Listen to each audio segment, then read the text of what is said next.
Hey guys எல்லாம் எப்படி இருக்கீங்க? பைத்தானில் ஸ்ட்ராங் பாஸ்வேர்ட் எப்படி கோட் ஜென்ரேட் பண்ணுறது அப்படின்ட்டு உங்களுக்கு ஒரு இன்டர்வியூ கொஸ்டின்ஸ் வந்திருக்கும்.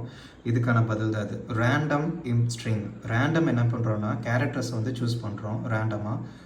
ஸ்ட்ரிங் எதுக்குன்னா ஈஸியாக லெட்டர்ஸ் நம்பர் சிம்பிள்ஸை வந்து ஈஸியாக கெட் பண்ணுறது தான் இந்த ஸ்ட்ரிங். சரிங்களா? அடுத்து வந்து கேரக்டர் ஸ்ட்ரிங்.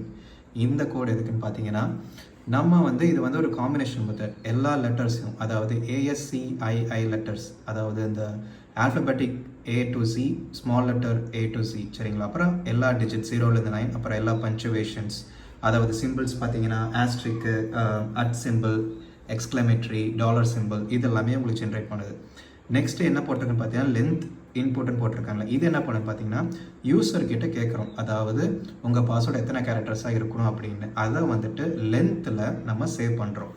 சரிங்களா? அதுக்கப்புறமா பாஸ்வேர்ட் இந்த கோட் பார்த்தீங்களா, இது ரேண்டமாக சூஸ் பண்ணுற கேரக்டர்ஸ். இது எதுக்குன்னு பார்த்தீங்கன்னா லூப்பை யூஸ் பண்ணி கேரக்டரில் இருந்து ரேண்டமாக கேரக்டர் எடுத்து ஜாயின் பண்ணி நம்ம லென்த்துக்கு ஏற்ற மாதிரி பாஸ்வேர்டை வந்து உருவாக்குறோம். ஃபைனலாக நம்மளுக்கு ஜென்ரேட் பண்ணுற ஸ்ட்ராங் பாஸ்வேர்டு எப்படி இருக்குன்னு பார்த்தீங்கன்னா உங்களுக்கு ரன் பண்ணி காமிக்கிறேன்.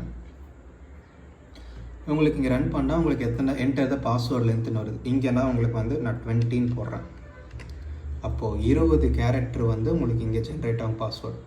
இங்கே நீங்கள் என்ன வேணாலும் போட்டு உங்களுக்கு பாஸ்வேர்டு வந்து ஜென்ரேட் பண்ணிக்கலாம். 20 போட்டேன். அடுத்து நீங்கள் வந்துட்டு 4 போட்டாலும் உங்களுக்கு வரும். சரிங்களா? இந்த மாதிரி நீங்கள் ட்ரை பண்ணி பாருங்கள். தேங்க்யூ.